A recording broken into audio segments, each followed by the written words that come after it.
You are now joining me, Ashley Storm, as we get the paranormal, UFOs, cryptids, serial killers, and dark history all under one freaky little roof.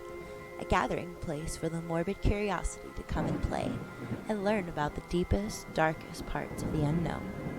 Join myself and special guests such as paratech makers, MUFON experts, cryptid hunters, and segments of terrifying tales from around the world in person. Delve more in depth to these subjects than you ever have before. Take my hand and join me on our adventure as we go storming the unknown.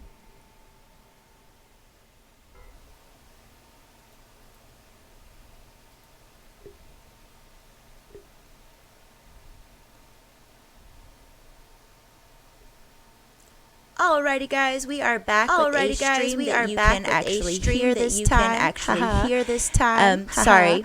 Technical difficulties, as always. Technical difficulties, as always. You are listening to Storming the Unknown. You are listening on RU Radio Network. Tonight we have SJ Wells. Tonight we have SJ Wells with us. She is from American Ghost Hunters. SJ been in this game for about 40 years now, correct? For about 40 years now, correct? Yes. Awesome.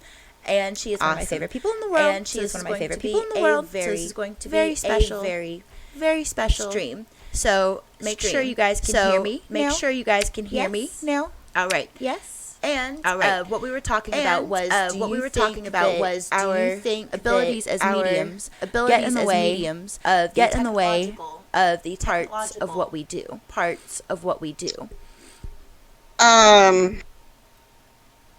Actually, sometimes it kind of varies, but the way that I had to kind of overdo that part was to do my medium stuff first, my abilities, getting the spirits and that kind of thing, and then going back and using all the equipment as an investigator. I found out that it's easier to do it separately than together. So that's how I do it, and make sure that I'm documenting everything that I'm getting from the spirits, even during the investigation, actually. I like when it actually ends up coinciding with what we're getting, or when we walk into a place and start getting messages, and then it comes ourselves, and then it on any type of device we have, or even just capture it on an EVP. It's so amazing to me because it's like, okay, now you can hear what I hear. You can hear. Hold on, I have an echo apparently. Of course I do. Of course. You have more problems with OBS. I do. OBS really just hates me. How is it now? Am I still echoing? I swear OBS really does have a grudge against me. It might be a tad bit racist.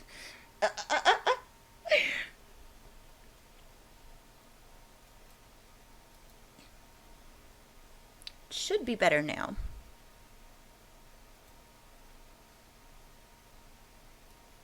Okay, I'm good now. Sweet. All right, awesome. So now we can start fully and just keep going. All right, so we're going to keep trucking. You ready?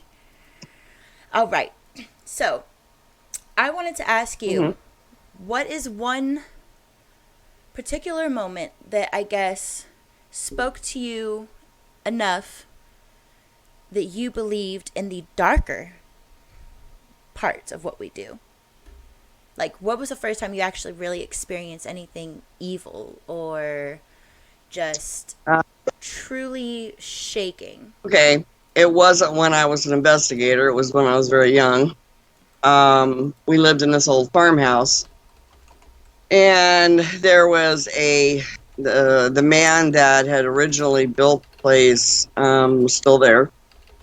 Him and his daughter, her spirit too.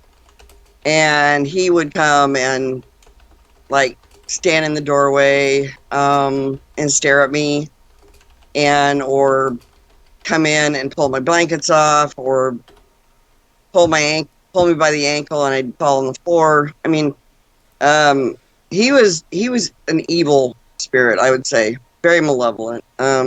He had murdered his daughter, and she stayed away from him. I mean, as far as her spirit goes, Like she would hide out in the attic and stuff, and he was more like mostly out in the barn, but he did come in the house sometimes when I don't know, maybe he was aggravated or something, and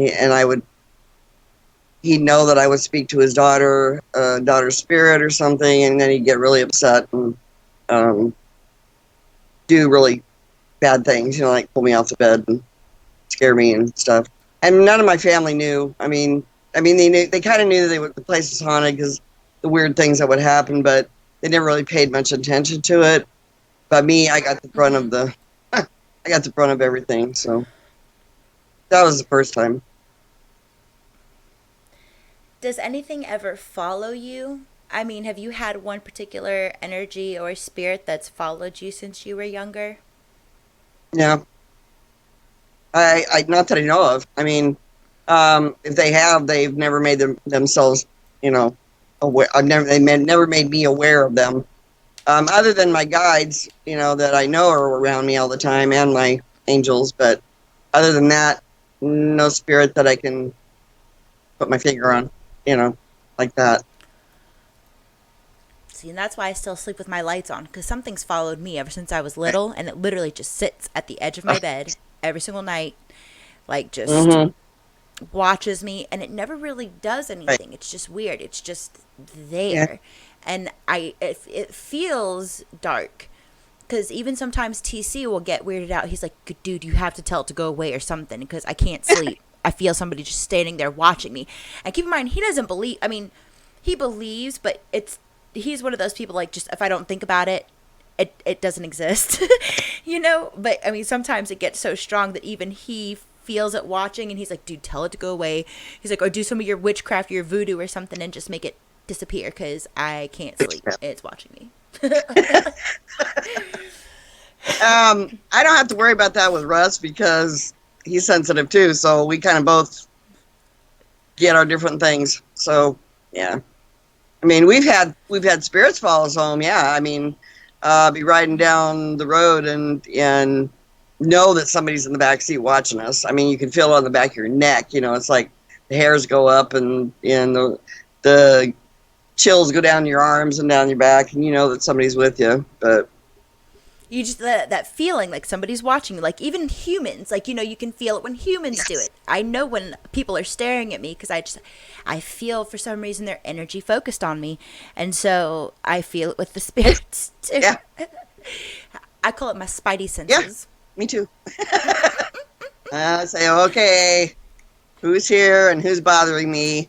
But then, so usually once I talk to them, they'll go away. It's kind of like, Yes, they just want help or they just want to talk to somebody real yeah, quick. yeah, exactly. It's really weird. When I was a kid, I remember when I first got my abilities. This is after a near-death experience. When I first got them, I remember visualizing, that there was a line of spirits, and they're all standing there at my bedroom door wanting to talk to me. And finally got to the point where I had to kind of use the whole light on, light off thing, like switch, turn the switch off. Uh Yeah, huh. and that's how today I just kind of, I'm a lot older, so today I just kind of say, okay, I'm out of business for the night, or whatever. You know? Yeah, I don't get bugged by it much Like anymore unless, it's bedtime. Go yeah. away. I mean, it's time for me to go to sleep. I have a hard enough time sleeping as it is, but I don't have many that come and bother me. Other than one day we're sitting here just recently, and we're sitting here, and somebody knocked on the trailer door. So Russ gets up and goes to the door, thinking it was our neighbor, and opens the door, and there's nobody out there. We're like, oh, somebody wants to come in. Okay. So now you open the door and you let a spirit in. Way to go, Russ. So, yeah, we have a little weird. That's why you need that salt line. Yeah, so lately, anyway. Yeah. Oh my gosh. So, what would you say? And I know I've heard this story before, but I think it's really cool. What was the first investigation that you guys ever did together? Oh, dear. Uh, um, well, let's see. Right after we met, it was kind of like a whirlwind romance because we met on a Greyhound bus. I stepped on his foot. Then he wouldn't leave me alone. And I mean, he was going to Denver. I was coming up here to Washington to live with my folks. I just left my first husband, and you know, we exchanged phone numbers, obviously, and he called me and sent me a bus ticket, and I went to Colorado, and well, there you go, that's history. But the first time we ever investigated together, well, while we were on the bus, we did discuss, you know, our abilities, and I don't know how we even got into it, but it just kind of came up, and we started talking about, you know, ghost hunting and things, and thought how cool that would be if we could actually use our abilities to get out there and, you know, speak with the spirits and stuff. And so when we were in Colorado, we lived in this place we called the High Hilton. It's an old hotel, right? And we had a little studio apartment, and so we read a lot about Hans Holzer, the work that he did. There was a couple other people that we read about and what they were doing. And so what we did was we went out, bought a camera, bought a desk. Well, no, it was a reel-to-reel. Um, what do you call it? Recorder. And then, you know, finally we got a desktop, which was up to date, you know. Um, and we did the first investigation was at the hotel. A young man they had a flat roof on the main building, and people used to go up there and sit on lawn chairs and watch the sun go down behind the Rockies, which was, you know, like straight ahead from where the hotel was sitting. And so one night they were having a party up there, and some young boy, he wasn't young, I mean, he was probably about 19, 20 years old, and he bumped my thing. And he fell off and broke his neck on the pavement. And Oh no. yeah, so we had heard. I see, and I don't mean to laugh, guys, when I get like uncomfortable, not uncomfortable, but like when something like is dark or something, I giggle because that's just my way of dealing with stuff. I don't think it's funny that he died. It's just how I react. I'm It's sorry. okay. It's okay. You know, I react kind of similar ways. Like when I'm nervous, I'll giggle a lot, you know. Mm-hmm. But anyway, so we took chairs up there, and nobody was. It was real late at night. I remember. I can't tell you the exact time now. I mean, God, that was almost 40 years ago. But what we did was he took chairs up there. We sat down, and Russ walked around the perimeter of the roof and took pictures and things like that. And then I sat in the chairs and used turned the recorder on and asked questions. And yeah, so I mean, at one point, now you got to remember, guys, that we only used a recorder and a camera at that time. There was no really any video cameras. There was 8mm, but it was really expensive to try and get developed, so we didn't use one at that time. So when we played back that night after it was over with, when we played back the recording, we got several EVPs. I mean, it was pretty. I think we managed to cross him that night because he just was lost. He didn't know what happened. He didn't know where he was. So we just kind of talked to him like we're talking to you, and just kind of moved him on. Never had any more incidents with anybody in the hotel being haunted anymore. So I guess maybe we did. I don't. Who knows? Mm-hmm. So, but that was our first one. Yeah, it was fun. We had a good time. We got hooked. Well, yeah, obviously you're still doing it. What, 40 years later? Yeah, we got hooked. I mean, we've done. I can't even tell. I lost count after the first couple thousand investigations. You know, over the years, I couldn't even tell you how many. And it's not just investigations. A lot of it was explorers, you know, and we just happened across a haunted location. Carsopan, yeah. So, which, I mean, I like those kind of better because, I mean, it's just literally it's happenstance. So right. It's always a little bit more intense that way, I find. Sure. Because, again, you're not expecting it. So, I mean, you know, you're just walking around and then randomly because it's like we're beacons for spirits. Like they know that for some reason we're sensitive to them or something. I don't know what it is about. It's like I think maybe they see us with colors the way that we see them. Because does that happen to you? Can you see like a different color in them to where you can tell if they've passed over, whether or not they're stuck here, whether or not it's a residual energy? To me, they all have different colors, so it's very easy for me to distinguish between them. But I feel like maybe they see us as a different color, because I swear it's like you're like a beacon. You walk into a place and all of these spirits are like, hey, she can hear us, let's go talk. So then you have like 10 or 20 trying to come through at a time, depending on where you are. Most of the time it's like one or two or three. But I've been to places where there are at least like 10 or 20 that have all passed over, all there because they want to be, like at the Islanius Museum, and they're like, oh, she can hear us, let's go talk.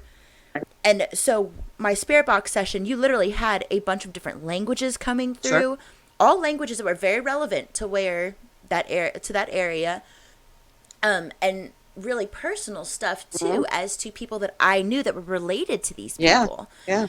So I mean, I love that feeling, because it's like, haha, I'm right, I'm not that crazy. Well, you know, the beacon, you were talking about a beacon. Actually, what I have told people, a lot of people have asked me that question over the years, you know.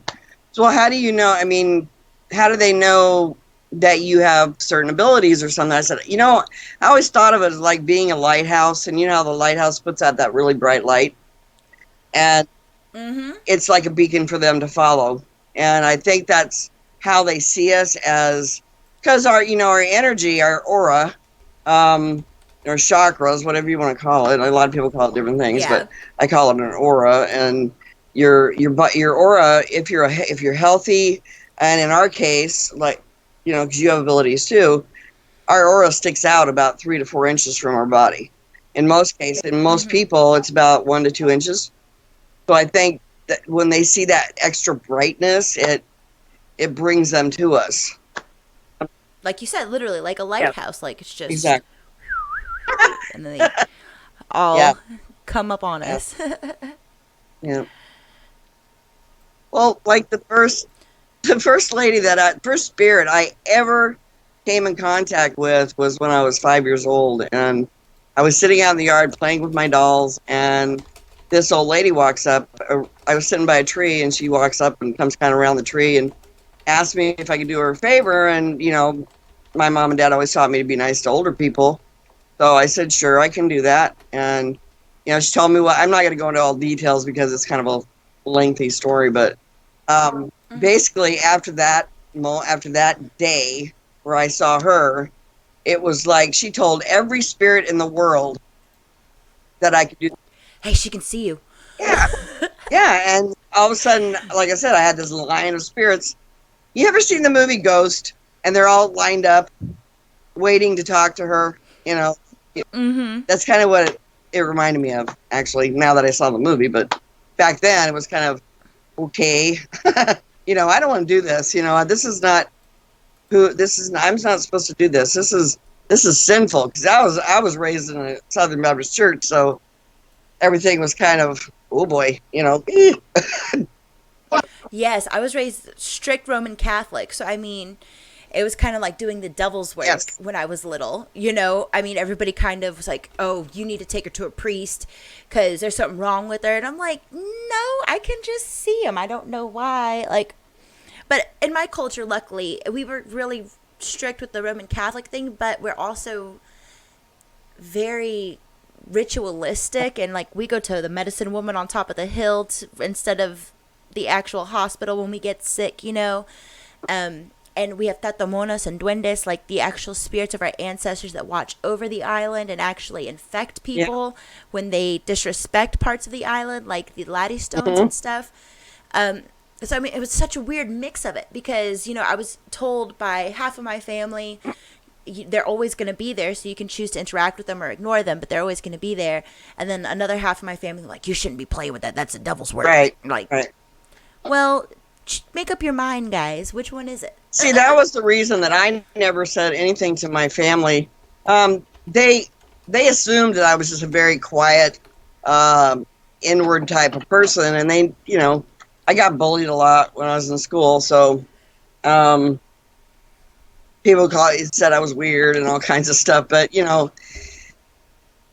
I got through that pretty easy. I didn't let it affect me too much, but I think back now and I think, God, I wish I'd have just punched them right in the nose. But I never did. Yeah, it's, Or like stood up for yourself the way you would yeah. now, Oh, yeah, nobody messes with me now. Literally, I'm, you can ask Russ. He, he knows that if crosses me, he's going to hear about it. So, and anybody actually, I mean, I stand up for my friends because of, Yeah, you're Mama I Bear. am, I am. I try not to be, but I am. So, I love it. So now this is what was really interesting to me because I didn't know this about mm, you.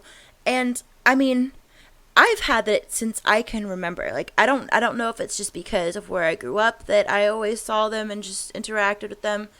But I do know that after a particular accident I had when I was little, it got way more intense. They were just always around me most of the right. time. And it was like instead of just seeing them in passing, they were actually communicating with me instead. It wasn't just, seeing them walk by Right. or hearing them talk randomly. It was them directly coming to Mm-hmm. me.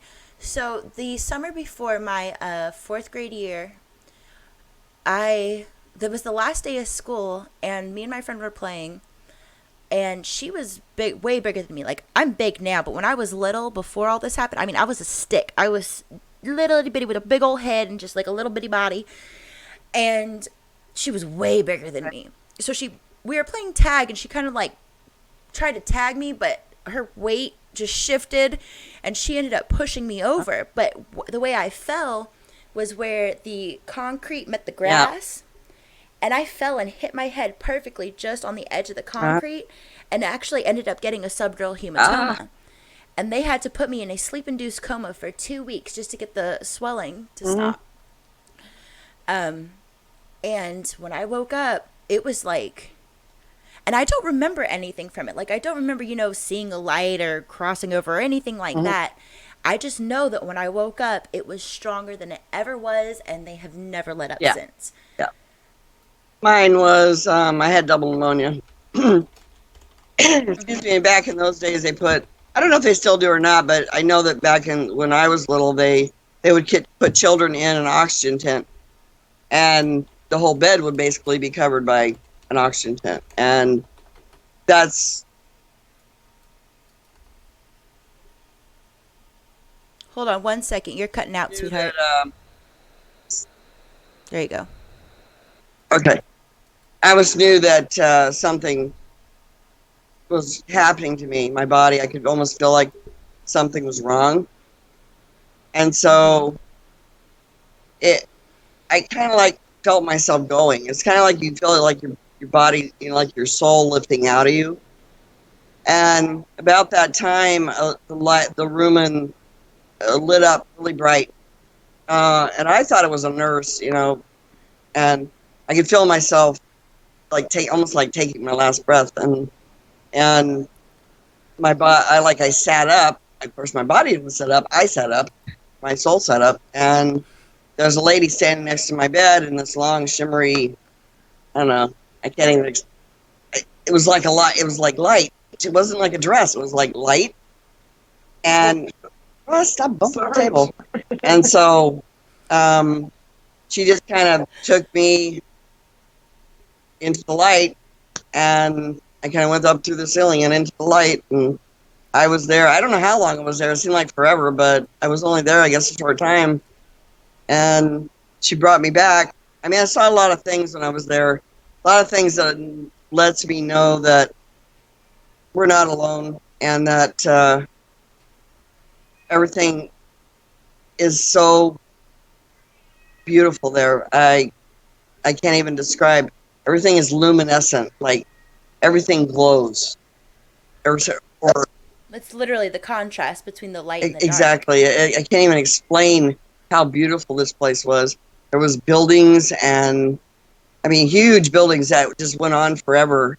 And I went in this building with this woman, and this hallway that was infinite, and there was doors on both sides, and seeing, like there was no names on the doors, no really any handles or anything, just kind of like when you walked up to them, they'd open. That makes any sense. And then went into this one room, and there was this old gentleman sitting on a bench, and we walked up to him, and I sat next to him, and he told me things. I don't remember what they were. The only thing I did remember was that he said it wasn't my time, that I had a lot of work to do, that I would be given a special gift that helped humanity or something like that. And then she took me back, and I fell back into my body, and she healed me. She healed me because the next morning when the doctor came in, I had no pneumonia. None. Zippo. Like at all? It wasn't just like No, it wasn't. dying down. It was just It completely was gone. gone. And it was, I mean, my parents was just thrilled, because they knew God did a miracle on me or something, and which I actually believe too. But I Yeah. mean, but it was one of those things that you can't really describe. I can't describe it in words like I'm speaking right now, but if I wrote it down, I actually did write it down. I wrote it in a book. There's a book that I wrote. It's called Haunted, uh, Uh and huh. it's on Amazon if you guys want to. Yeah, that's one of the ones. Oh no, that's not the one you worked on with Dan, No, right? Okay. but ever since then, it's been full blown go forward. You name it, I saw it, or I hear it, or I'd feel it, and Yes, and it's crazy because you can't turn it off. Like as much, and you know what? I mean, sometimes I do wish there was a switch, but and other times I'm like, I'm glad that they can just come and get help whenever they mm-hmm. need it. But at the same time, I'm trying to sleep. Could you Well, not? I actually turned it Because off, so you know, I've had people say, "How do you do that?" And I said, "Well, I don't really know. I just learned over the years to just switch it off, and sometimes I forget to turn it off, like the TV, and uh come huh. out and here you go, you'll see somebody, or you'll see somebody standing outside, or whatever, and you're like, okay, I'm going back to bed now. Lights are out, people. So yeah. See, and I and sometimes when I ask, can we just do this later? I'll be like, not right now. Yeah. I get this like I don't know how to describe it. It's not a pain, but it's more like my brain starts feeling Mm-hmm. full.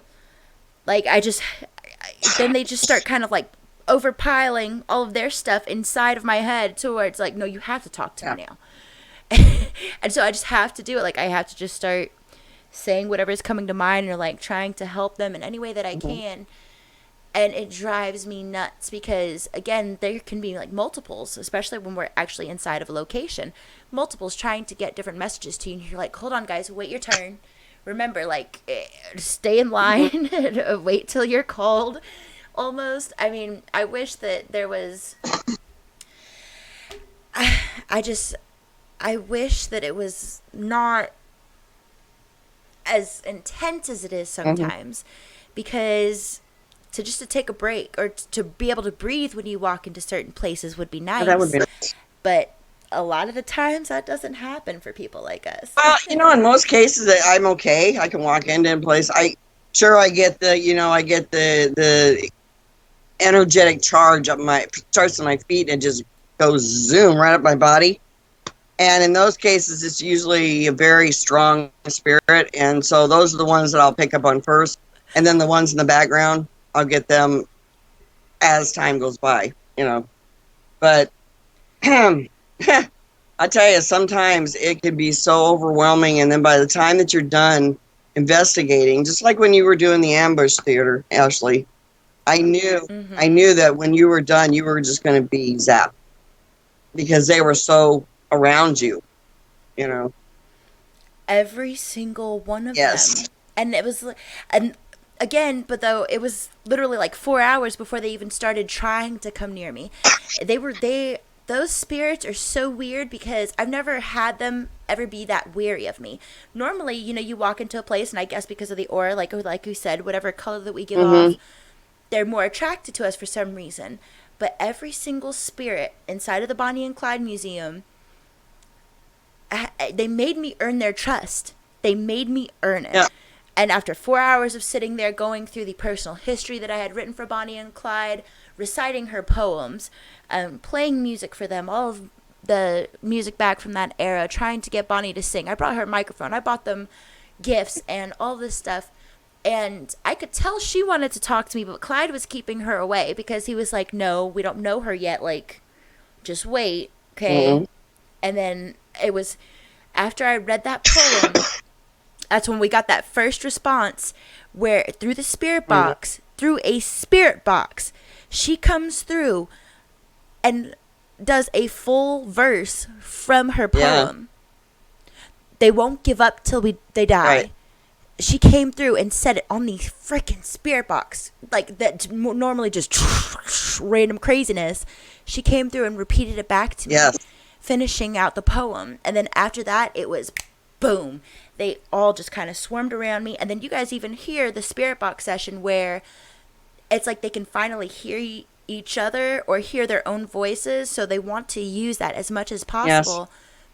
And they start arguing with each other over the spirit box. You hear 4 different distinct voices going back and forth in an actual conversation. Right. And then they're talking about me because one of them wants me out of there. And the other ones are like, no, she's here to help. Don't worry. It's okay. And for me to be quiet is a feat on its own. I was quiet for about like 6-7 minutes because they just kept talking. I was like, holy crap. Like, they're just talking about people. I'm just sitting right here. Holy shit. Wouldn't you? I mean, you got to just let them talk because they're not used to having that kind of communication normally. So, yeah, the spirit box was hopping that night. I remember listening to it. So, yeah. I can't wait to go back there. Okay, that's one thing I did want to talk to you about tonight. So, we've talked about this. So, if anybody doesn't know, I am now pregnant. I was never supposed to be able to be pregnant, ever. It was just a medical no-no. So, we never expected it, ever in a million years. We actually looked to adopt quite a few times. I mean, that's what our plan was. So, this is the weirdest thing, okay? The week that I was there. Okay, so you guys know how personal Bonnie and Clyde got with me. The different responses that I was getting. They put out my profession. They called me out for what I was. Like, they were like, oh, you're a nanny. You're a teacher. Like, they knew what I did. And then they got really, really personal and were like, period.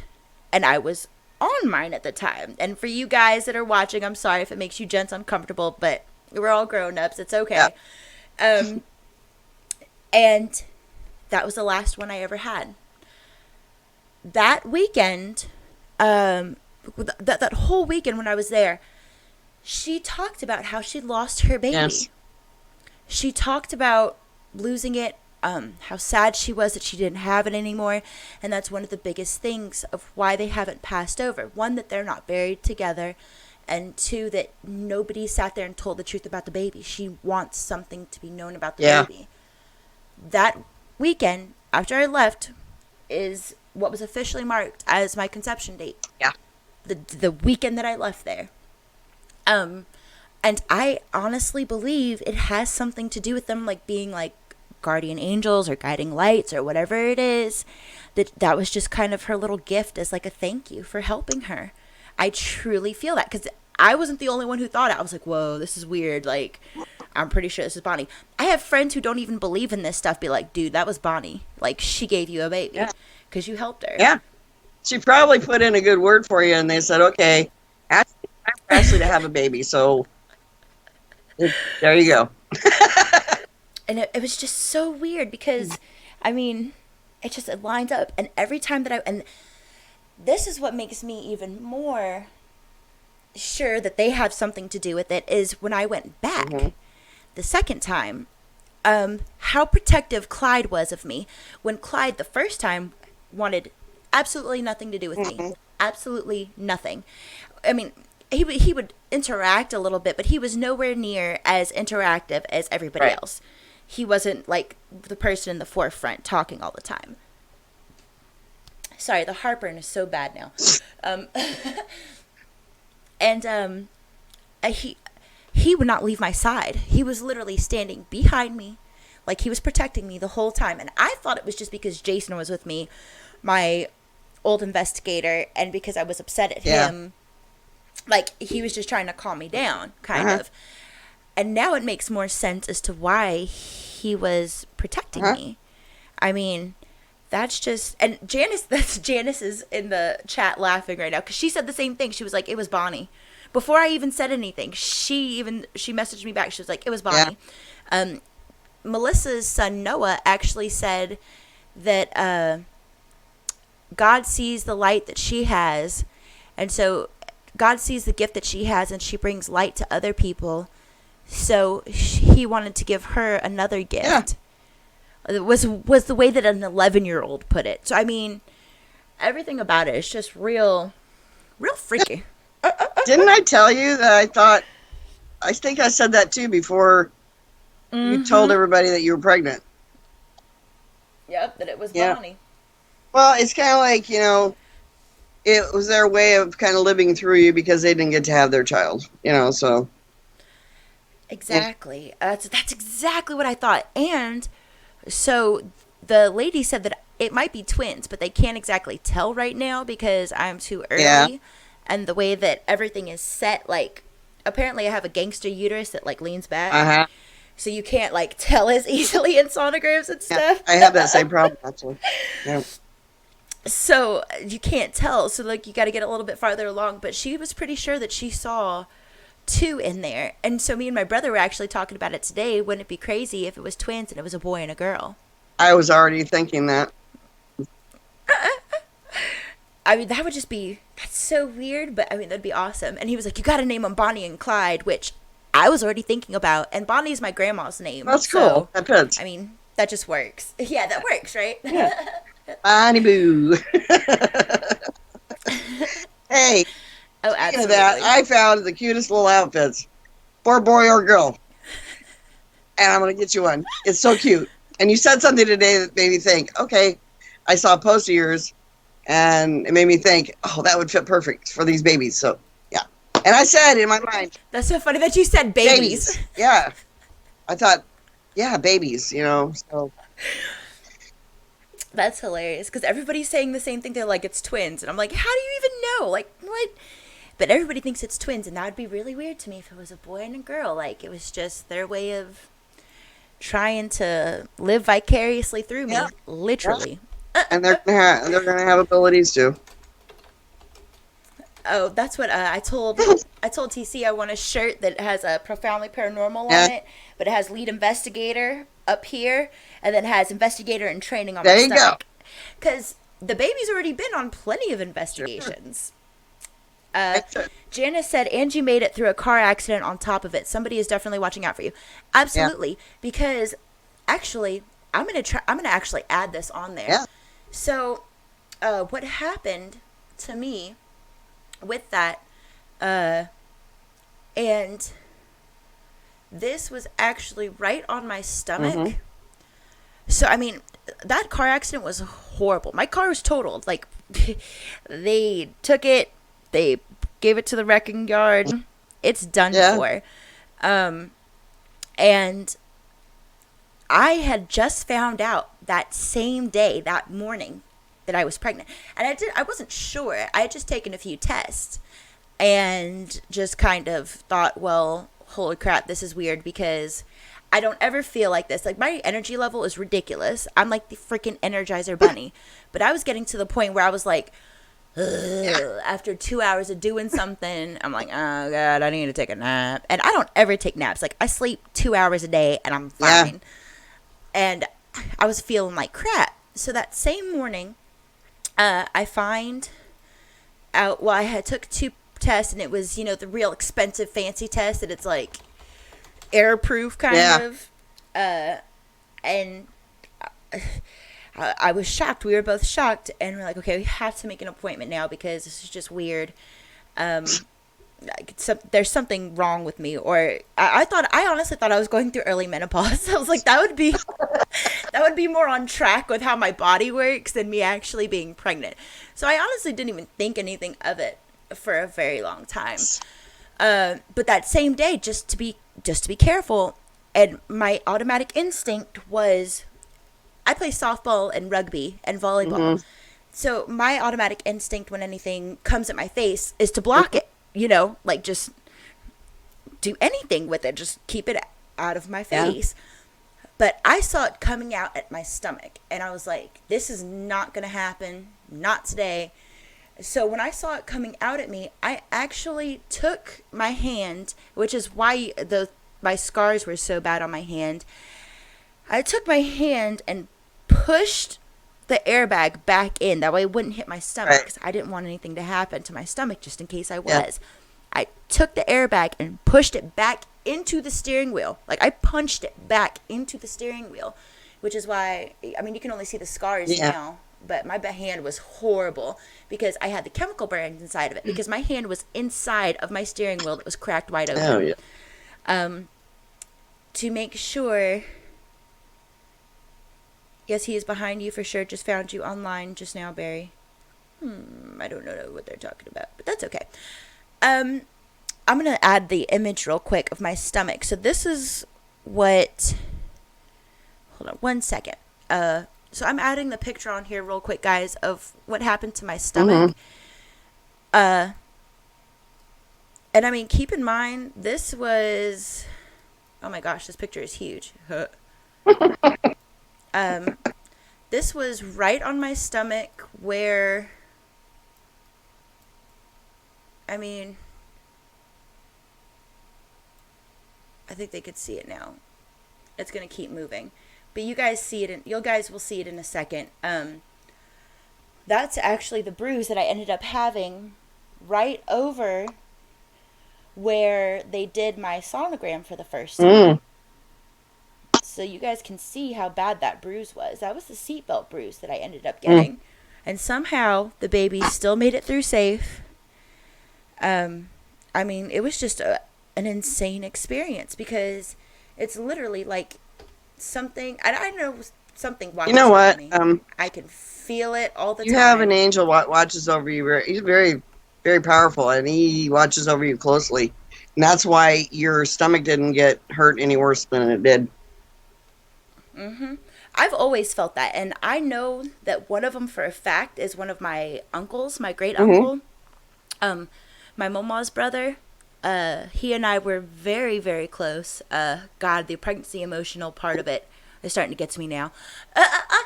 I mean, but he's my rock. Like, I absolutely adore him. So when he passed, that was pretty hard, but it was so weird because I swear, like, not even a day after, he was there. Like, I just knew that, I know that he's the one that watches most of the time, and I can feel him, especially like in really bad situations. It's like that calming effect that you get almost. Like, he's just like, it's all right, Cher, don't worry, like, you'll be fine, don't let it bother you. It's kind of like that same feeling you would get, like, when you get hugged by those people almost. That warmth kind of rushes over you. And it's a beautiful thing, but it's also very scary at times. It can be. Most of the time I love it, though, because it makes me feel better. It's like... Protected. Absolutely. Well, like yesterday, I was feeling just really overwhelmed, and my brain was, like, zooming at 100 miles an hour. And when I get like that, then I have to say, okay, time to just stay away from social media and do some meditation and allow my spirit guides and my angels to talk to me and tell me which way I need to go with certain things that I was wondering, or asking. And so we always know, I don't know why that is, but we always know when certain spirits are around us, like loved ones, or sometimes it's just our guides that are giving us a nice pat on the back or whatever. Yeah. Mine happens a lot. I mean, I get touched on the hair a lot, like somebody's rubbing the top of my head. Mm-hmm. Yep. It's like I said, it's like a woo-saw. Like it's okay. Just calm down. Kind of like you're a dog. Yeah. And it actually makes me really upset when people do that to me in real life. Because I'm not an animal. Don't placate me like I am Yeah. one. But it's weird because when the spirits do it, I'm like, oh, keep doing it. It's fine. Yeah. Yeah. Yeah. So, It's different. I like it though. Okay, so what was your, let's say, most interactive moment with a spirit? What's one particular energy or spirit that's just always sticks out in your mind? I mean, that you will never ever be able to forget. hmm. Wow, that's a tough question. Um, because I've had several. uh, You can name them all if you yeah, want. that's I don't know. Well, let me think. Interactive with. I think. Well, I'm not going to give you a specific one, but I want to give you an idea of how I feel about something certain. Like when I go into a location or I go to a cemetery, and this particular. Actually, I give you this one. We were in Montana, and we were at Elkhorn Ghost Town. And above the ghost town, you have to take this like gravel road up, kind of around the backside of the ghost town. And their cemetery was up there, and most of the graves in that cemetery are children. They all died of diphtheria. I think it was diphtheria. And when we got out of the car and I walked into the gate, I'm walking around taking photos and kind of getting an reading, an energy reading of the place. And all of a sudden I'm standing there by this child's grave, and I feel my hand is kind of dangling down by my side, and I feel this child, like a childlike squeeze on my fingers, not real hard, just Mm-hmm. real soft, and kind of the last two, my pinky and my ring finger, um, specifically. And ever since then, I mean, that little child followed me around the whole cemetery. And then when I had to tell that child that they could not come with me, that really broke my heart. I mean, it still you know, gives me tears thinking about it. Um, I don't know why I just got chills all over my body for some yeah, reason. and that I still to this day have not been back there, and I want to go back, and I want to send that child to where he or she needs to be. And I couldn't. A really That's weird sweet. thing was I think it was a little girl, but then I felt like a little boy as well. So I don't know if there was like two of them right there with me, just kind of following me around. Mm-hmm. But specifically, the one that was holding my hand is the one that I believe that I told couldn't come with me, and that really broke my heart. So yeah, I think it's the children spirits that, and I've crossed many children spirits. And I'll tell you, And it's sad to have to do that much, it though. I is. mean, And the sad thing about that, about when you do that, and actually it's not sad. It's like the most incredible feeling you'll ever get in your life is when you cross anyone, any spirit into the light, because you're not only feeling them go, you're feeling it in your body. It's like your legs shake and your arms shake and your whole body starts trembling. and it's yes. And do you ever feel like you have like a separate body coming out of you, almost kind of like a that weight? Yeah, It's just like it's like that. it's like a It's like that, but it's more like I'm going to collapse. That's how strong it gets. And my mm-hmm. knees, like, how your knees will buckle sometimes, like when you're, They get like jelly. yeah, and Mine get jelly like. yeah, and so when it's like you feel, how do I explain this, Ashley? You feel like this gate, this portal opens or something, and all the energy from within that portal is shooting right into you. Yes, like it's like a beam almost, kind of, and it's kind of like you're drawn to it Right. almost, kind of, and you know not to go Yeah. into it. Don't go in the light, Caroline. but but but it's just it's different in a way, in a beautiful Yeah. way, because it's like you get to feel that power of whatever it is that's on that other side, wherever we're sending them Yeah. to. You get to experience it briefly. Yes. You get to experience that warmth almost. That's kind of like what it feels to me. It feels Yeah. warm. Because I've had it happen like when it's super cold outside, like been outside in the middle of December and feel warm when it Right. And happens. there's Because it's literally like it just rushes I over found that you. there's like three signs that you know that they've crossed.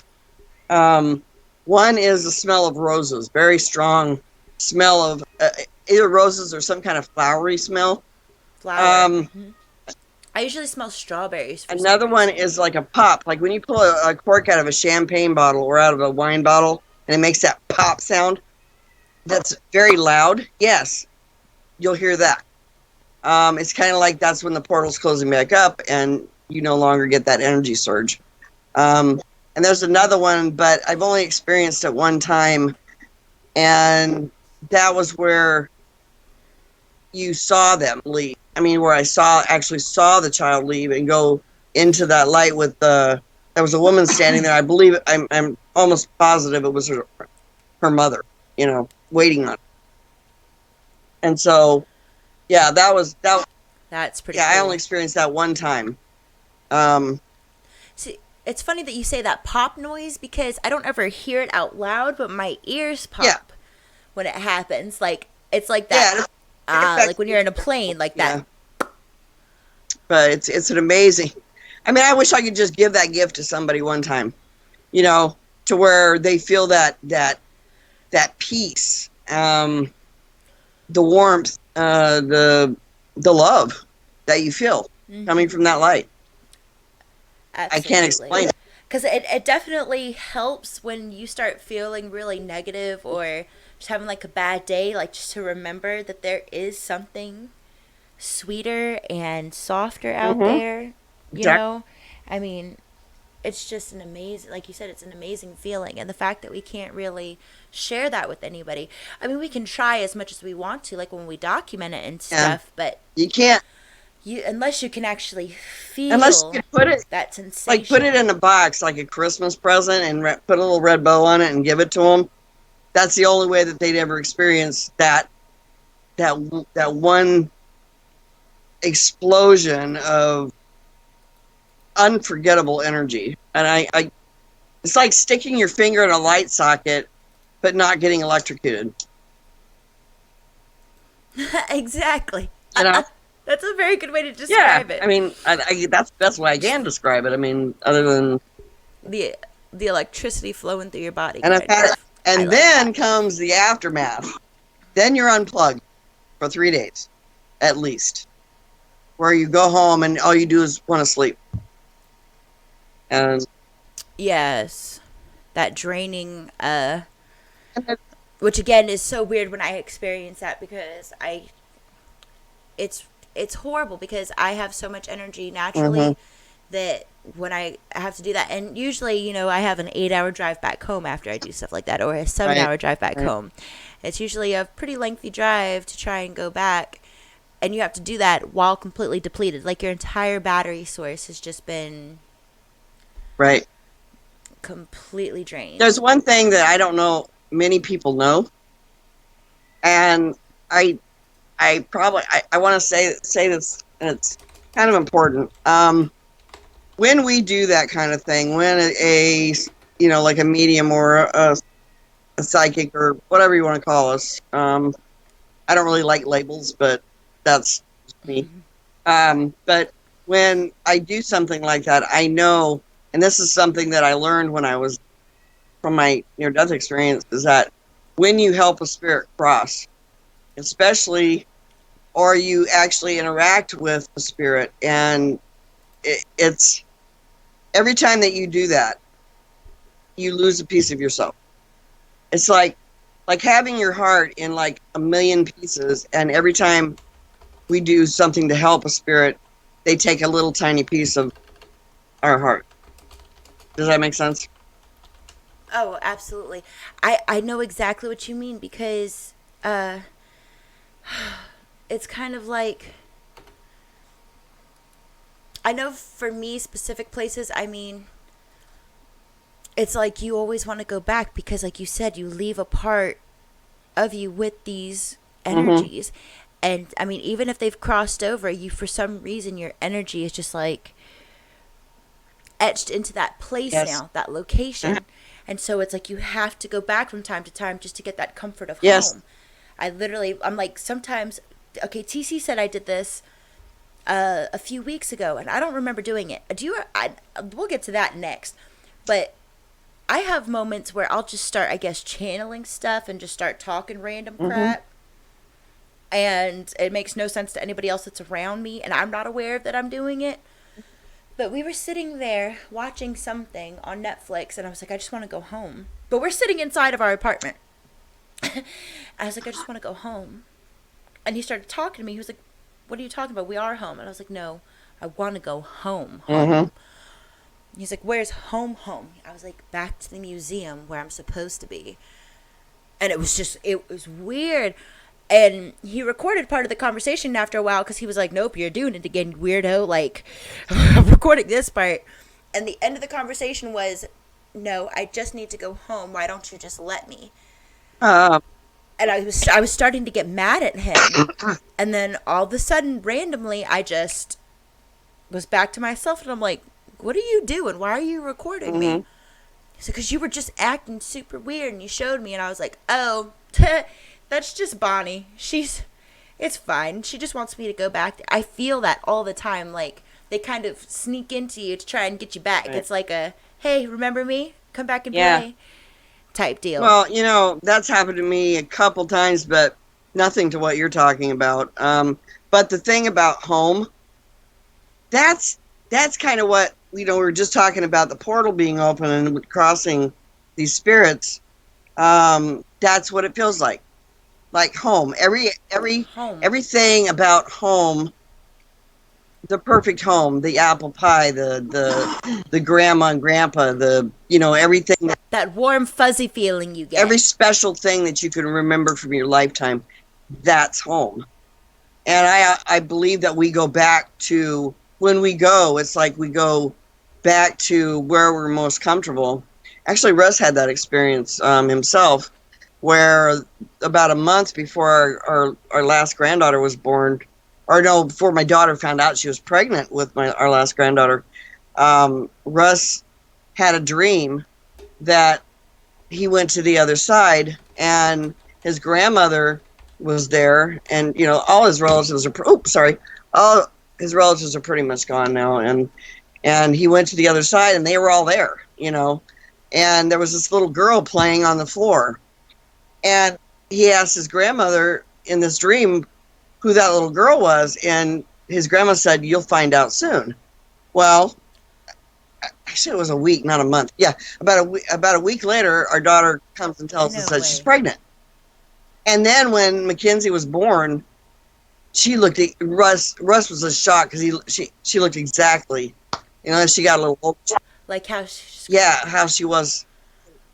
Yeah, and he has the most bizarre experiences. It's too bad he couldn't be on here with us tonight. We'll have to let him come on. I Yeah, know. Oh yeah, we'll definitely do a show where it's both of you. it's, We have to. he's had some amazing stuff happen to him. I mean, especially since the wreck in 2011. I mean, he's had some pretty bizarre stuff happen. I can't even describe. He's channeled, and he never did that before. Um, he's seen an apparition, a solid apparition. We all saw it. It was like he manifested. Was it the one that you said waved at him and like, or smiled at him and just kind of like, No, this guy shook his hand, and say what? yeah. Why have I never heard this story Oh, before? I don't know. We just don't talk about it much, but I've heard about the two people standing in front of yeah, him, like in full clothes yeah, and that smiling, and happened at just the being museum. like, Yeah, the Montana Museum. They were dressed in um, 50s clothes. like 50s Yeah, clothes, right? the poodle skirts and the guy with the t-shirt and the cigarettes rolled up in the sleeve kind of thing, and the greased hair. Yeah. Yeah, they were standing right in front of him.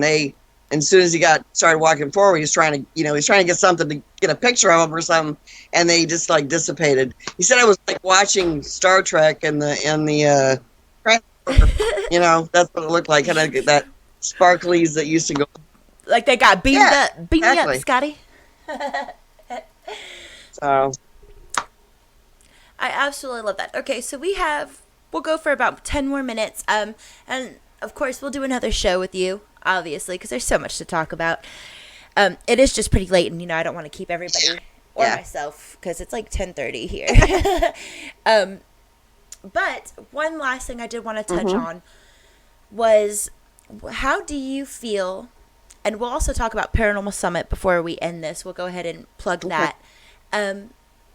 How do you feel about where, I guess, paranormal investigation started from where you guys started 40 years ago to where it is now? I mean, do you think it's better or worse now? Do you think it's maybe a little bit more, I guess, I would say entrenched in like negativity almost because of the competition that there is between everybody to be the best paranormal investigator instead of us just all working together because we all have the same common goal. We just want to prove to people what we experience. Well, and I mean, that should be our only point, yeah, really. the thing is when Russ and I first started, I mean, we didn't know what the heck we were doing, and we had no idea who we were going to talk to to find out if we were doing it the right way,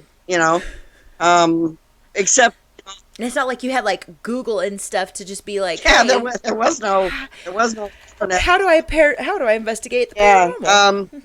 But the way that we did it, I mean, then as time went by, as a few years went by, we started meeting people that were interested in it too, and we kind of would keep in touch once in a while and see how things were going for each other, and there was a standard of integrity that we kept, and as time like as we started getting into the 90s and then the 2000s got here, and then all of a sudden there was a blast of TV shows and people showing you what they thought was right, the right way to investigate, and everybody believed every word they said because they were on TV. And then it got bad. People started bullying. I mean, it's still happening, but it's kind of calmed down a little bit because a lot of paranormal teams have left and individuals that I've known have left the paranormal field of study because people were so mean, getting so mean, and they're ruthless, and it's just like, why do you have to? We're all humans. Why can't we just? And it's just ridiculous. So basically, that's kind of why I thought the thought came up. Russ and I had talked about it for years, but it finally came up where I met now some people that think it's a great idea. So we're doing it. So, hey. So do you want to go ahead and tell these wonderful people about what Paranormal Summit is real quick before we wrap it up? Sure. Paranormal Summit will be next year, 2020. There's going to be some changes. I haven't even had a chance to talk to you about this, Ashley. But there's going to be some changes to. It may go from 2 days to 1 day. I don't know. I haven't got all the details worked out yet. But the reason being is because of the cost. Not only that, it may be changing from May to June because the location that we're trying to get, the month of May is very busy for them. And so, yeah. I don't know any details yet. I hope to know in the next few days. But, we still have a year. So it's not like we're in a big rush. Oh, absolutely. But anyway, so the Paranormal Summit basically is, we want all these investigators. We have panelists that are going to come and kind of be the representatives for the paranormal community and talk about things that are very important to all of us, or should be important to all of us. A standard of integrity that I will not let go. I don't care how old I get. That people should be abiding by because, and I'm not telling you have to do this. You can be a mean so-and-so if you want. I don't really care. But But you're not going to be one at the paranormal summit. Exactly. Point blank, Yeah. period. If like we happen to have anybody that can't seem to agree to disagree, if they don't get, if they don't believe the same thing, then probably both people will be asked to leave. And it's only because we want this place, we want the Paranormal Summit to be someplace peaceful, where everybody has a voice. There is no paranormal celebrities. There is no, I don't know, what's the other thing? Experts. Yes, no, and again, because none of us are experts, there's always something to learn. Yes. One, and in this field where until we can recreate a perfect scientific experiment, not a single one of us has all that money, first of all, because it would take a lot of money to actually do that. I mean, because it's possible, but you'd have to have ridiculous resources, which we all know as paranormal investigators, we don't, okay? Because we have to do our normal jobs, and then we do this as a hobby, as a passion, but we don't get paid for it. I mean, and the biggest thing is that it's supposed to help further the field. Because if we can all come together, share our evidence, and share ideas about how we do it, or, take little bits and pieces from each other, who knows how far we could get. Or even, just working cohesively. If we sat there and we're an actual united front, because a lot of people talk about para-unity, but from what I've heard, a lot of people have different meanings for it. Everybody has their own meaning of para-unity, and sometimes it's to fit their attitudes or fit the way that they treat other people, like, oh, para-unity is only for people who investigate like this. If you investigate like this and you're not part of para-unity, that's not very united. No. This is not paranormal unity, people. This is about humanity. It's about treating people the way that you want to be treated. I mean, if you want to be treated like an a-hole, then fine and dandy, we'll treat you like an a-hole. But we'll have Dan in the corner. We'll have the a-hole. Yeah, that's a good idea. But the thing is it's about coming together as a community finally in one location. I mean, haven't you guys ever sat at a table with a bunch of friends drinking coffee and just chit-chatting? That's what this. And then have some type of life-changing or altering, experience, or come to moment. The light comes on above your head and oh, I didn't ever thought about Absolutely. that. Just something that is different that you've never learned before. Because I can tell you something, even though Russ and I have been doing this as long as we have, we always learning something new. Always. It may be just a different way that we do it, and that's okay. It took us 20 years, however long the S-Box has been out, several years now. Yeah, at least 15 years since the first one was We just got one a few months ago. That's how old school we are. So. See, but you guys are purists. I like to call you purists. But, I love that, though, because, again, everybody has their own way. And if we just sat there and, again, like you said, and this is something that we talk about a lot, it's just about humanity. It's not just even as paranormal investigators. It's relearning that basic respect for each other. Because I honestly feel as a society, we have lost sight of that so much. Whatever happens, to treat others the way you want to be treated.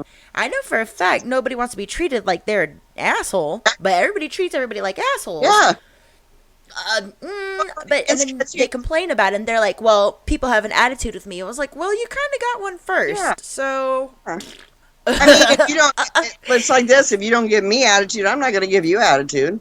Because I don't go out and look for confrontation. I hate confrontation. But believe me. Oh, see, I'm not that way. You want to start something with me, I'll gladly finish it. Yeah. But like I said, I'm the nicest person in the world until you cross me wrong. Don't give me a reason to be to have an attitude with you, and you won't get it. That's why. But most of the time, and that's why we get along. I hate it when I see. Yeah, we do. I hate when I see other people. That's one thing about me.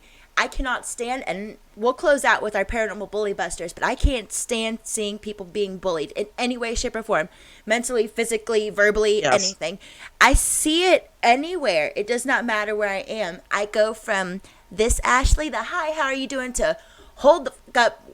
Who the hell do you think you are? Why are you like my 504, my ghetto snaps right back in, and I'm on your ass because you don't treat other human beings like And that. that will What? be part of the summit too, by the way. That will be one discussion that is probably going to be the biggest. What, the Yeah, paranormal bully well, just busters? paranormal bullying in general, uh, Yeah. because it's happening more and more again. And Especially because social media is such a huge yes, platform and everybody's a keyboard warrior. yes, Everybody's very willing to sit there and sit behind a screen and talk shit to everybody else. But yeah, rarely would they ever do it to somebody's face. And again, if it's not something you're willing to say to somebody's face, don't say it at all. exactly. Especially not at the summit. Mm-mm. Because I'll tell you guys, I'm 61 years old, and I have nothing to lose about speaking my mind. I really don't. I'm at that point where I love to listen to you, and I want to know what you're about and how you do things and blah blah blah. But I don't want to sit there and think that you're giving me your ego either, because I'll tell you, hey, you don't need the ego because I've been there, done that. You're not telling me anything new. So Or it's just like with that attitude. Like, you can try and tell me something, but I mean, be humble about it. Like, sit down with that ego, because I don't take that kindly at all. That's what we said. Instead of a code check, we're gonna have an ego check. If you want to come to Paranormal Summit, remember, we are all on the same playing field. None of us are better than the other ones. Nobody's a celebrity. Nobody's, the expert. And if you want to come and be like, we described it as just a huge family barbecue, pretty much. Like a family reunion, everybody getting together and finding peace within one another, finding peace within this community, because it's important. It's important for us. If we want to get anywhere in the paranormal, we need to start working together more yes, cohesively, and not just picking and choosing who we work with because it'll, be better for us, or it'll do something for where we are in this. It has to be with pure well, the thing intentions, is or it's just not going to in work. Russ, in my early days, we were always learning something new that we shared with everybody else that we knew, that we met, as far as doing what we're doing right now. And it got to that point where it stopped. The sharing stopped, and we got in this stagnant mode of non-conformant whatever, and it's ridiculous. There needs to be a forward motion. We're coming up with the technologies that we believe is helping us, but we're not using them in the right way. We're using them for entertainment purposes, basically. Exactly. Or like those thrill Yeah, scares. Give me 1 second. I gotta turn on the air conditioner. It's hot. 1 second, no problem. guys. Miss Ashley, hot flashes.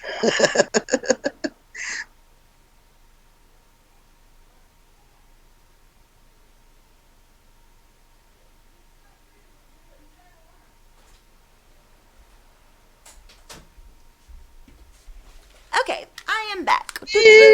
So, I think if you want to come to the Paranormal Summit 2020, it's probably going to be in June, about the middle of June sometime. I'll just give you that. And if you want to come there, we want you there. If you don't want to come there because you think you know it all, please don't come. Nope. We We're don't need good. you there. So, And it's funny because people are like, well, isn't that saying, I've had somebody message me and like, well, aren't you just excluding people now? And I'm like, there. no, because again, they're excluding themselves by having those types of Mm-hmm. attitudes. If you, because you know that those are the type of people that are going to come and then start crap with other people because they're going to be like, no, I'm smarter and I know everything and you Yeah. don't. Well, are you really though? Because you don't sound like Well, I it. can guarantee there's going to be people there. If you come, there's going to be people there that you don't like or you don't respect. Stay away from them. If you can't get along, either that or be open minded. Walk up to them, say hi, I'm so and so, and let's talk. I want to talk about how you do things, and I'll tell you how I do things, and maybe we can find someplace in the middle to meet. And like you said with the egos thing, I mean, I think a lot of it has to do with you have more followers than I do, so I don't really like Yeah, you. exactly. Yeah. I've actually heard that So, one thing that I got from another group was, I don't see how you have so many followers. You've only been doing this for like 3 months. Yeah, but And I was like, what they don't realize, you I was actually like, been doing it all your life, Ashley. but that's what I was like. I might have just been officially doing this for 3 months, but I was like, I've literally been experiencing this type of stuff my entire life. But it also, though, why does it bother you? And and it's not just in the paranormal. I find this in lots of different aspects of life. When anybody is doing well, people will always sit there and have a problem with it because they either want what you have, or they just that jealousy thing is real weird to me, because it's just like, again, what I eat doesn't make you shit. Why are you so worried about me? I don't understand that. I really, really don't. And that's one of my favorite phrases because it's true, and it still rings true to this day. And like, I don't think I'm better than anybody. I think there's so many other people out there that do this way better than I do. And I mean, when have you ever seen, really, I mean, you've been in this for a while, when do you see anybody share things the way that our group shares stuff with each other, or shares each other's stuff? You know what I'm saying? You don't ever see other paranormal groups sharing other people's, not necessarily evidence, but what they capture, or their videos, or their work, because they only want theirs to be seen. But why? We live in Washington State, and there's only actually two groups that we actually talk to, and the rest of them are those people that think they're experts. So Russ and I stay away from them. So, Absolutely. And there's probably a shit ton of them here. I don't know. I don't even know who's here. Well, it just bothers me, because it's like, why can't we just be happy for one another? Or if it bothers you that much, why can't you just keep going on your way and leave me out of it? Yeah. Like, if I bother you that much, you don't have to follow me. You don't have to be friends with me. You don't even have to look at what I do. Why are you so focused? And my thing is, maybe if you focus this much energy on what you did and not what other people are doing, you might get a little further. I always tell people, if you don't like what I'm doing, go away. I mean, he's told you to do this. And that's why the Paranormal Summit is, we're not telling you what to do. We're not telling you how to do things or whatever. It's about learning and growing and sharing and getting to like people again. It's okay to like people. Absolutely. Yeah. Mm-hmm. And I mean, especially because in this field, like, you have so many people who might be efficient in one thing, but completely just lacking in other areas. Like me, I'm real good with the spirit part of it and the interacting and just like the history part of it and everything. I am not good with the technology part of it, and you guys are all very aware. You've seen my radio shows. You've seen some of my works, or like where the camera is just like everywhere. And I mean, it's just like, I'm not a cameraman. I'm not a techie. I want to learn from those people. And this summit, like, is the perfect place for that, because it's not going to be a bunch of people saying, well, you don't know how to do it, so I'm not going to talk to you, or, you don't have extensive enough knowledge for me to speak to you about or you don't have enough. It's going to be people who are, exactly, it's going to be people who are willing to help you get better at what you want to get better at. I know that I'm not perfect. I know I'm not the best. Nobody will ever be the best.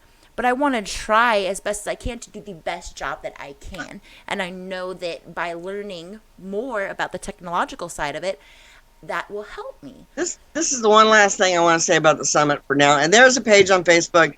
So if you want to go and like the page, that's cool. I'll drop the link. Yeah, and then the one last thing I want to say is that we really want this to be something special. Sure, this is the first time Paranormal Summit ever. And there's going to be flaws in it, and there's going to be problems and everything else. We expect those things. Absolutely. But the thing is that this is a test. Let's do that. This is a test of your emergency broadcast system, okay? If you want to come, it really is, though. I mean, there's going to be more than one. If this first one is partially successful, then we go on and do another one on the East Coast or on the West Coast, and we can. Yeah, it'll always change. The venues will always. We continue to do them every other year, not every year. every other year because it gives time for maybe new technologies to be discovered, maybe new. And for our pockets to recover. Absolutely, absolutely. Me, since I'm throwing the darn party.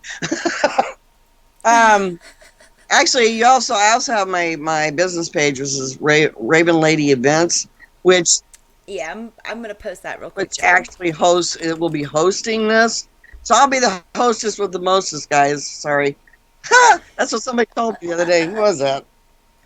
That Oh, was was that you? me. Yeah. But anyway, I want to thank you, Ashley, for having me on with you tonight. It was fun. I had a great time. Of course, love. I did too. That was the best. Um, and like I said, when we have Russ, we'll get more into depth about like the weirder and creepier stuff. But I just wanted to talk to you about those types of experiences because it really is. It's so awesome to have somebody else who has the same abilities to vent with or be like, I mean, kids. I can't tell you how long I kept this a secret because I was like, I feel crazy. I feel like a freaking crazy person. Like, if I tell people that I see someone right there talking to me, they're going to lock me up. They're going to lock me up. They're like, okay, she's seeing people, she's talking to random people, then throw away the key and just lock her up because she's crazy. Certifiable. And then, I mean, after my ex passed away, actually, one of the biggest things that he wanted me to do was to start trying to do something with my gifts. He was like, you can't just sit there and keep hiding it. He's like, I know that it frustrates you and you can tell like you're just a shell of yourself kind of, you know, you hide a lot of who you are from everybody and you just shouldn't do Right. that. And after he passed away last December, he came to me in a dream and was just like, stop hiding. It was so weird. He was like, just stop, please. It's the one thing that I want you to do. Mm-hmm. And that's when I started it. I started in January, like right after that, because I was like, you know what? Fine. And it was actually more well received than I thought it would be, especially like from my friends and stuff, because they're like, yeah, we always knew you were weird. Like, we always knew there was something weird. Like, we just thought it was like magic or something. But yeah, of course you can. Like, nah, we believe it. And then apparently my mom does the same thing. My mom has the same abilities, but never freaking told me. My entire life, I'm just sitting there thinking my family's going to lock me up and think I'm crazy. She's just as weird as I am. What? Okay. Yeah, Thanks, Tina. I thought my family was going to lock me up too, so they never even knew anything about my abilities until after I was 18. Mm-hmm. Oh, yep, because you can't lock me up now. Yeah, exactly. I'm not your problem. I was, Right, I was married when I was 18, so yeah. All right, guys, thank you so much for tuning in. Thank you for bearing with us through that first half of the technical difficulties. Yeah. You know your girl. Yeah. I will always have the technical difficulties. And just to clarify this, because I keep getting this as a question, why do I call myself Ashley Storm? I don't call myself that. That's my given name. So Storm is actually my middle name, like on my birth certificate, given to me at birth. I had 17-year-old parents, and my dad was really into comic books, which is why I'm so into comic books. I mean, you can see like the Mortal Kombat, all my other Marvel stuff is on the other side, and DC. But my middle name is actually Storm after the X-Men Storm. So I'm not like trying to be cool or like, hey, I'm Ashley Storm. No, that's just my real name. And my real last name is way too hard for you guys to pronounce. So I just don't use it for my paranormal investigations because everybody be like Ashley to Jolly to Jelly to Jal to Hiji. Nope, just call me Ashley Storm and we're good. Ashley taking the paranormal by storm. Paranormal by storm. I love it when he says that. That makes my day. All right, guys. Well, thank you so much for tuning in to Storming the Unknown. SJ Wells, thank you so much, sweetheart. If you guys, I'm going to drop your link in here real quick for the American Ghost Hunters, too. If you guys could, please go and follow American Ghost Hunters, SJ and Russ. They have some of the coolest evidence I've ever seen, especially because, like I said, they keep it very raw. It's very pure. You only have very few devices that are used, so you don't have all that back and forth interference or the back and forth of trying to change what technology you're using. And you get some of the best evidence with just some, the basics. It's awesome. Yeah, it is. So if you guys go ahead, follow those links, follow Paranormal Summit. Raven Lady Events is on there, American Ghost Hunter Show.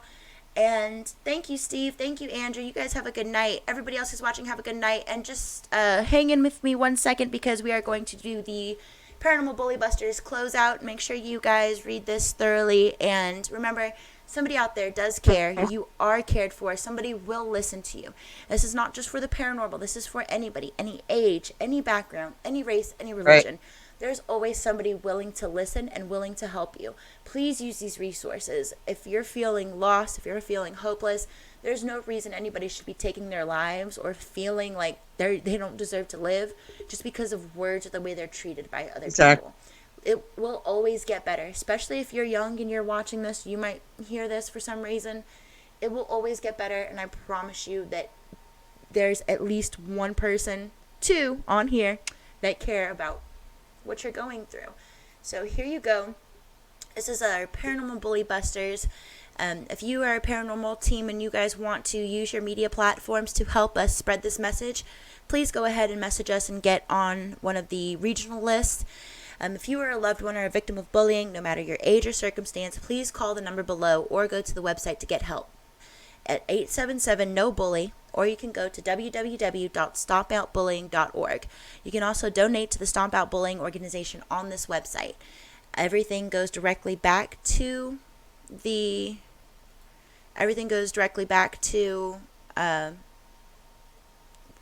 everything that they have, the resources, that 24-hour hotline, that chat line, everything else. It's all done from that page. So again, thank you guys so much for RU Radio Network or Storming the Unknown. I'm Ashley Storm. Y'all have a wonderful night. Bye. Bye, sweetheart.